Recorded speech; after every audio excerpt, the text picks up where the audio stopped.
सरकार कहती है हम दलित पिछड़ों के हितैषी हैं, लेकिन जब सरकार उनके बच्चों के आगे तरक्की के रास्ते बंद कर दी तो कैसे चलेगा। और जिस तरह लगातार निजीकरण हो रहा है, इस निजीकरण से सरकारी नौकरी खत्म हो जाएगी रेलवे में, तो ये दलित पिछड़ों के बच्चे कहाँ जाके बैठे, कौन सी कुर्सी बैठे। आज भी देश में सामाजिक गैर बराबरी है। श्री चंद्रशेखर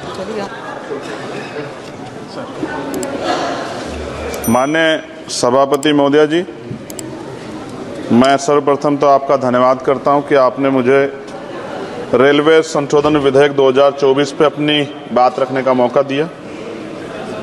रेलवे संशोधन विधेयक 2024 पे मैं अपनी गहरी चिंता व्यक्त करता हूं। यह विधेयक भले ही रेलवे के शासन ढांचे को सुव्यवस्थित करने का लक्ष्य रखता हो, लेकिन ये हमारे रेलवे सिस्टम की मूलभूत ताकत को कमजोर कर सकता है। केंद्र सरकार की बढ़ती भूमिका भले ही अच्छे इरादों से प्रेरित हो, लेकिन इससे नौकरशाही में देरी हो सकती है और समय पर निर्णय लेने की क्षमता कम हो सकती है। हमें अपने रेलवे सिस्टम की चपलता और लचीलेपन को खोने का जोखिम उठा रहे हैं। रेलवे बोर्ड में सदस्यों की नियुक्ति में मंत्री जी से पूछना चाहता हूं कि क्या SC, ST, OBC और महिलाओं को इस बोर्ड में जगह मिलेगी। रेलवे बोर्ड सदस्यों की नियुक्ति शासन का एक महत्वपूर्ण पहलू है। यह आवश्यक है कि नियुक्तियां योग्यता और विशेषज्ञता के आधार पर हो, ना कि राजनीतिक विचारधाराओं के आधार पर। इस मोर्चे पर कोई भी समझौता निर्णय लेने की गुणवत्ता और भारतीय रेलवे के समग्र प्रदर्शन में गिरावट का कारण बन सकता है। जनता की जरूरतें सर्वोपरि है, इसलिए हमारे लिए आम आदमी की जरूरतें सर्वोपरि है। रेलवे सुलभ, किफायती और विश्वसनीय होना चाहिए। विधेयक को सुनिश्चित करना चाहिए कि इन सिद्धांतों का पालन होगा।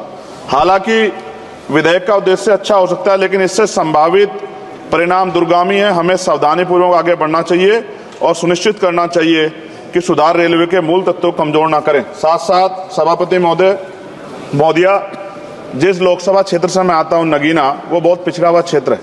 वहां के युवा, किसान, महिलाएं, मजदूर जीवन यापन करने के लिए कठिनाइयों का सामना करना पड़ता है उनको। इसलिए मैं माननीय मंत्री जी से मांग करूंगा कि नजीबाबाद से मुंबई और जम्मू के लिए ट्रेन चलाई जाए। साथ साथ नजीबाबाद स्टेशन गढ़वाल का प्रवेश द्वार है। मैं आपसे आग्रह करूंगा कि वहां जल भराव की समस्या होती है स्टेशन पे, उसकी देखरेख की जाए। बेगमपुरा एक्सप्रेस वाराणसी टू जम्मू तवी का स्टॉपेज वहां हो। दिल्ली जाने के लिए सुबह में कोई ट्रेन नहीं है, मुझे भी आना पड़ता है तो बहुत परेशानी का सामना करना पड़ता है अक्सर, जब मैं कोशिश करता हूं कि सेशन में चला जाऊं, क्योंकि ये रेलवे की सुविधा आपने उपलब्ध कराई है। जलालाबाद क्रॉसिंग पे ओवर ब्रिज बनना चाहिए। धामपुर में 2 जगह पे समस्या है सर, कई घंटे खड़ा होना पड़ता है, ओवर ब्रिज की आवश्यकता है वहां। नगीना में ओवर ब्रिज की जो कोतवाली वाला क्षेत्र है उसमें, सेहोरा में ओवर ब्रिज की दिक्कत है, किरतपुर में है। और बैकलॉग सर बहुत इंपॉर्टेंट विषय है। रेलवे का बैकलॉग जल्दी जल्दी भरना चाहिए। जनरल कोच बढ़ाए जाने चाहिए, क्योंकि बहुत बड़ी आबादी रेलवे में सफर करती है। बहुत लोगों की जान दुर्घटना में जा रही है। हमने कई एक्सीडेंट जो है देखे हैं, और एक कर्मचारी की जान के जिस तरह दबके, ये भी एक बहुत बड़ी समस्या थी। जनता में गुस्सा पैदा हुआ, इसकी रोकथाम की जाए। गरीब यात्रा करने के लिए जाता है, अंतिम यात्रा ना हो जाए, इस बात का हमें ध्यान रखना पड़ेगा। साथ साथ इसका मुझे एक मुख्य कारण ये दिखाई देता है कि लोको पायलट को रात और दिन में ड्यूटी करनी पड़ती है।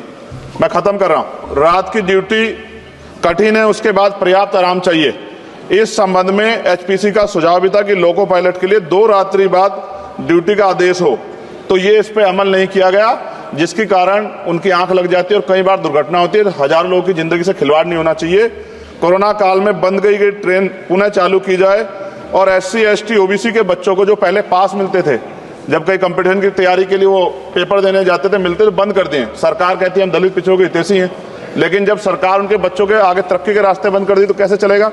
और जिस तरह लगातार निजीकरण हो रहा है, इस निजीकरण से सरकारी नौकरी खत्म हो जाएगी रेलवे में, तो ये दलित पिछड़ों के बच्चे कहाँ जाके बैठे, कौन सी कुर्सी बैठे। आज भी देश में सामाजिक गैर बराबरी है।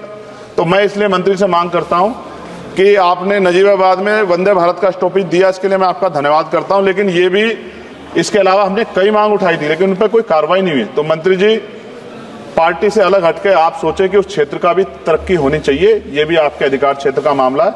मैं दोबारा सभापति महोदय को धन्यवाद देता हूं और माननीय मंत्री से आग्रह करता हूं कि हमारी मांगों पर ध्यान दें और उस क्षेत्र में अवसर पैदा हो, इसका ख्याल रखें। बहुत बहुत धन्यवाद।